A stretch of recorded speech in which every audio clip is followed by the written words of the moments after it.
saya coba bayangkan ya, kalau seandainya waktu itu kita menang gitu ya, hari ini belum tentu kita bisa nikmati seperti ini. Kita bersyukur 5 tahun Tuhan izinkan kasih ke orang yang pintar ngomong untuk kerja.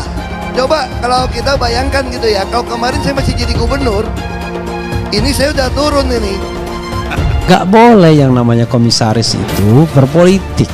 Jadi kalau misalnya ikut tim-tim relawan dengan maksud pilpres, nggak boleh mestinya. Yang seperti ini yang nggak ditegakkan tuh susahnya. Jadi kita lucu.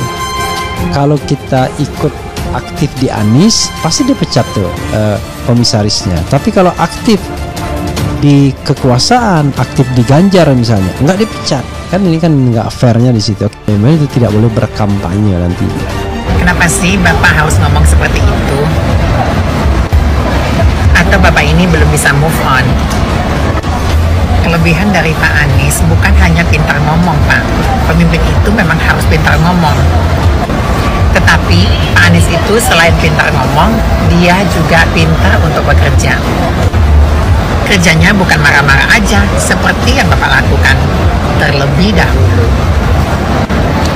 Dia nggak mau nyinggung-nyinggung pemerintahan yang sebelumnya. Dia malah mengapresiasi kinerja Pak Ahok selama 5 tahun sebelumnya.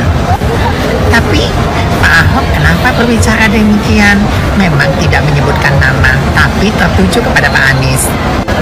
Saya sebagai warga Jakarta selama 21 tahun, baru kinerja dari Pak Anies yang saya rasakan lebih maju dan lebih berkualitas. Saya sedang diamanati selama 3 tahun terakhir ini mengurus masalah di Jakarta.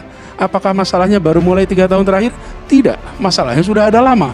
Dan kemudian ketika orang mengkritik, rileks saja. Anggap itu bagian dari ungkapan pandangan. Karena itu saya ketika melihat ketika ada kritik keras, kemudian ada bahkan caci maki, diserang buzzer juga sering ya di sosial media. Iya, bahkan begini, makin keras itu sebetulnya ini adalah catatan yang akan dibaca oleh anaknya dan oleh cucunya di kemudian hari.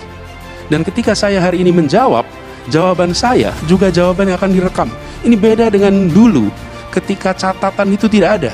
Hari ini apa yang kita katakan akan terekam hampir permanen. Ya, ada jejak digitalnya. Karena itu bagi termasuk bagi buzzer, siapapun yang berungkap itu jangan sampai di kemudian hari harus mendelete yang ditulis. Ini yang harus kita sadari sebagai orang yang mengelola mandat, bahwa untuk melihat hasil itu akan perlu waktu, perlu proses, dan selama proses itu kita harus sabar. Kalau pemerintah bekerjanya merespon apa yang dikatakan sosial media, ya nanti akhirnya kita tidak bisa deliver apa yang kita rencanakan. Pada akhirnya rakyat nanti akan menilai apa yang kita kerjakan dari hasil yang mereka rasakan. Saya memang pendukung Anies waktu Jakarta. Makanya saya salut. Nasdem tanpa tunggu 20% dia declare. Kita gak bicara yang mengarah ke politik, tapi kita bersyukur 5 tahun Tuhan izinkan kasih ke orang yang pintar ngomong bekerja. Dia seenak-enaknya, dia semena-menanya, dan yang dia bela Pak itu orang kaya semua.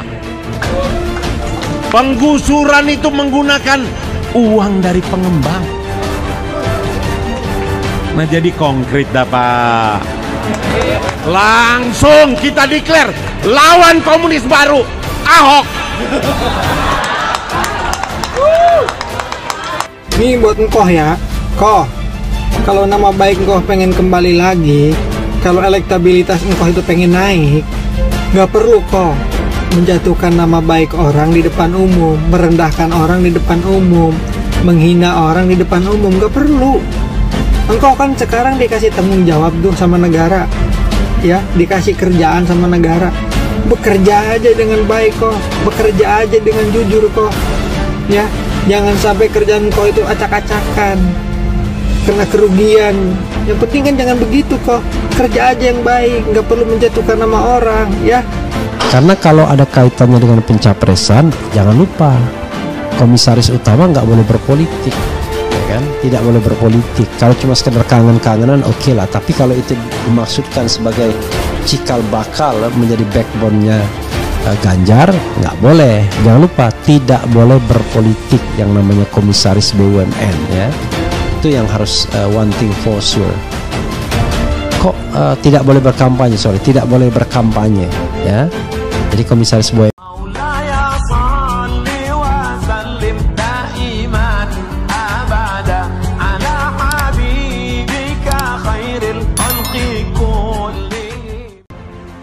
Nasdem sentil balik sindiran Ahok, lebih bahaya orang yang asal ngomong. Wakil Ketua Umum Partai Nasdem Ahmad Ali membalas sindiran mantan Gubernur DKI Jakarta Basuki Cahayapurnama alias Ahok soal orang pintar ngomong dan bahaya politik 2024. Menurut Ali, lebih berbahaya orang yang asal ngomong dibandingkan orang yang pintar ngomong. Alasannya, orang yang pintar omong akan selalu menjaga tutur kata yang diucapkan kepada orang lain. Ahok dalam sindirannya tak menyebut nama sosok yang benerja pintar berbicara. Namun Nasdem berkata bila pernyataan Ahok itu ditujukan terhadap mantan Gubernur DKI Anies Baswedan yang kini jadi bakal Capres 2024, maka momentum 2017-2022 merupakan waktu yang tepat untuk menilai kinerja Anies. Ali menyerahkan kepada masyarakat untuk menilai apakah Anies menggunakan kekuasaan yang dimiliki untuk kepentingan diri sendiri atau kelompoknya selama menjabat sebagai Gubernur DKI Jakarta. Ali pun mengklaim kinerja yang diperlihatkan Anies selama memimpin DKI Jakarta jauh lebih menyenangkan bagi masyarakat. Sebelumnya Ahok menyinggung orang pintar ngomong dan bahaya politik di 2024 mendatang saat memberikan sambutan kepada para relawan Pilgub 2017 di Mall Cilandak Town Square. Setidaknya ada 2 kali mantan terpidana kasus penistaan agama itu menyinggung orang pintar ngomong. Pertama saat membawa acara menyinggung soal kelakar Ahok yang disebut punya waktu saat menjabat sebagai komisaris utama PT Pertamina Persero. Membawa acara kemudian bertanya apakah Ahok juga sempat melihat sumber resapan. Ahok kembali menyinggung orang pintar ngomong yang kedua kalinya. Sindiran kedua kali ini dilancarkan Ahok menyebut dirinya bersyukur pada ditahan di Menkobrimob karena bisa menjadi lebih sehat. Jadi sekali lagi bagi saya secara pribadi, saya mensyukuri karena kenapa ditahan. Saya bersyukur atas itu semua. Makanya saya lebih sehat. Ketika saya bisa menerima semua ini, saya jadi bisa lebih sehat. Saya bisa memaafkan, saya bisa lebih sehat, ujar Ahok. Kemudian Ahok pun menyinggung saat dia tak lagi duduk di kursi DKI 1 karena di penjara. Ada orang pintar ngomong dianggap orang hebat. Dan saya bisa melihat ini secara gambar besarnya gitu ya. Coba kalau kita bayangkan gitu ya, tahun kemarin saya masih jadi gubernur, ini saya sudah turun ini, tapi yang pintar ngomong itu dikira orang hebat kan? Karena lebih berbahaya. Nasdem sentil balik sindiran Ahok, lebih bahaya orang yang asal ngomong. Wakil Ketua Umum Partai Nasdem Ahmad Ali membalas sindiran mantan